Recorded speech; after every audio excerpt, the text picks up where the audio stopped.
it's Yvonne. So today I'm going to show you how to make this flirty feminine flutter tank. I was inspired by the user LX3 Lally. I think that's how you'd say her name. But basically she had done a shirt with similar principle, being flirty and fluttery and feminine and all that stuff. Now mine looks nothing like hers. Hers was like an asymmetrical hem with some things on the shoulder. But hers did inspire me to make a shirt along the same theme. And this is what I've come up with. It's really easy. It's cut from one piece of fabric using, guess what, my favorite shape. It's a circle. I really love circles. They just drape so beautifully. They're full at the bottom, but a bit more fitted at the top. So anyway, if you like this tank and you'd like to know how to make it, keep watching. Also, you can visit my website, which is www.evangesews.com, for diagrams and step-by-step instructions. So this is the fabric I've chosen. It's a jersey or knitted fabric, which means it's stretchy. It's basically the same type of fabric they use to make t-shirts from. And I've laid it out one layer thick. Don't try folding this before you cut your pattern, because what'll happen is, because it's so stretchy, when you fold your pattern and then go to smooth it out, one layer is going to stretch a bit more than the other layers, and you're going to end up with a crooked pattern. So I've just got it one layer thick, which does mean it's going to take a bit longer to mark off and cut out my patterns. But I think the end result will be worth it, because I'll have something that's a lot more even. So I've got it one layer thick, and I'm going to mark off my pattern. And can anyone guess what type of pattern I might be using? It's going to be a circle, basically. I really like circles. They're really easy, a geometric shape to make, but they drape really, really nicely. They're nice and full, and I think it's the perfect shape of pattern for a flirty, fluttery tank top. So I think it'll work perfectly for this project. So I'm just going to, I've marked off a little thing in the center here, and I'm just going to radiate all the way around, marking off my length. And I'm making this as big as I possibly can that my fabric will accommodate. So can you kind of see where I've marked off the pattern? So I'm just going to cut this out now. So this is what that looks like. Okay, I know what you're thinking. This doesn't really look like a shirt at this point, or even a shirt pattern. Don't worry, it will. So the next step is you need to take some measurements. You just need to measure your chest, not your bust, your chest. Your chest is just above your bust. So on me, that's about 32. And then you're going to need to find the radius of that, and I usually just round up a bit for ease also.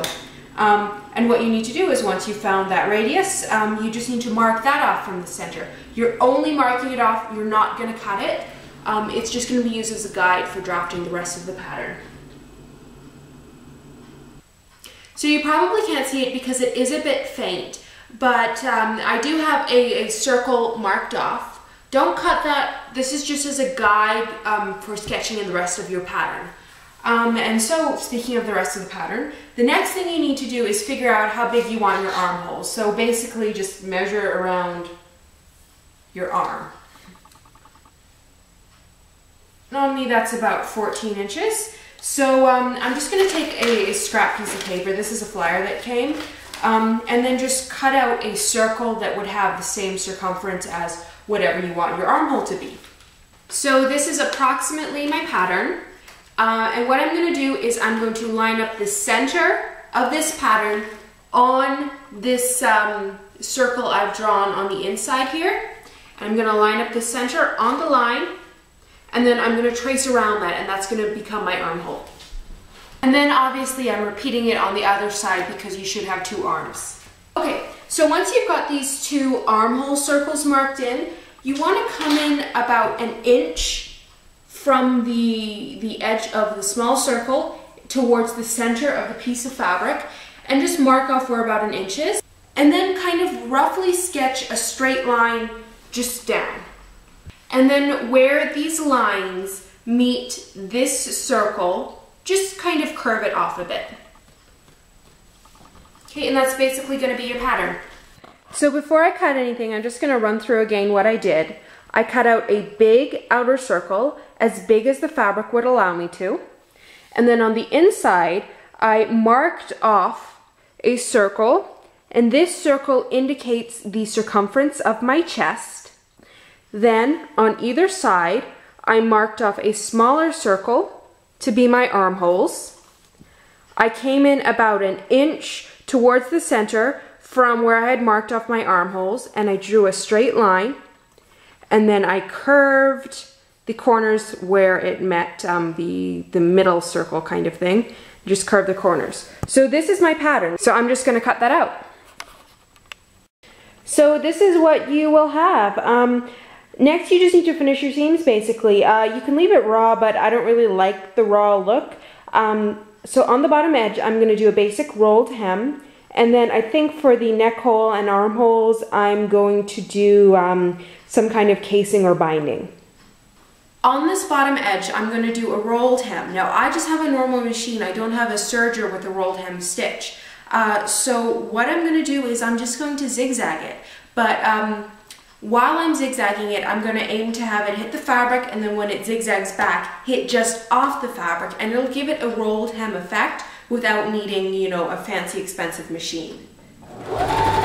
So this is what the hem is going to look like. It gives it a really like ruffly effect. I really like it. It's really going to go well with the rest of the shirt. I think it's very, you know, feminine. But yeah, that's a great way of finishing seams. Just zigzag, and when you zigzag, make sure that when it goes back, it's just off the fabric, and it kind of does like almost a rolled hem effect. So I had said that I was going to finish off the armholes and neckline with some sort of binding or casing, but I've changed my mind. I didn't really take into account how much this would stretch. So I've decided instead to face it using a non-stretch woven fabric, and I just happen to have like this fabric that matched exactly. You know, how lucky is that? And to face something, it's a really great way to finish edges that are curved without it ending up being like wrinkly or rippled, kind of. What you basically do is you just cut out a piece of fabric that lines up with the edge perfectly, except for it's only about, you know, an inch, inch and a half wide. Then sew it together, right sides together, flip it to the right side, and then top stitch. And that is a really great way to finish edges and have it look really good. But in this case, I'm doing it just to prevent the neck hole and arm holes from stretching out too much. So what I'm going to do is I'm going to take this piece of fabric that I've cut out. This matches up with the neckline perfectly. I'm just going to pin it together, right sides together, and then sew it. So I've got it pinned, and I'm just going to sew a little straight seam as close to the edge as I can. And I'm going to make sure that the jersey side is the side that's facing down towards the feed dog, because what will happen is that this jersey fabric is going to stretch more than the woven fabric, and it's going to get left behind. Okay, so I've sewn all the way around. Now you just flip this over and then top stitch. And this is the finished shirt. It's very big and floaty. I wouldn't say it's shapeless, just floaty. Yeah. I really love the circle shape because of the way that it drapes. It's very full at the bottom, but at the top it's very slim. So this is so cute, so feminine, and this color is really, really current. Kind of a peachy skin color, not quite pink color. I think is really hot, looks good with black. I did make this with the intention of pairing it with a belt, so I'm going to do that. I wouldn't wear it like this.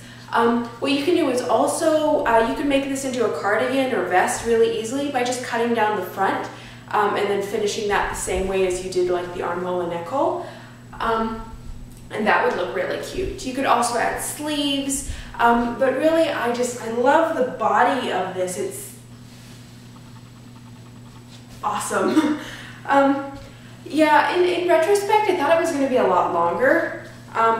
It's a bit shorter than I had expected it to turn out, but you know, it's still cute, it's still wearable, and I do have kind of a long torso, so yeah, I guess you probably couldn't make it much longer without having to switch to using like multiple pieces of fabric, but yeah. Thanks for watching. Also, check out my website, www.evanishsews.com, and I'm going to have some diagrams and step-by-step instructions, just if anything in this video wasn't clear. So, thanks for watching.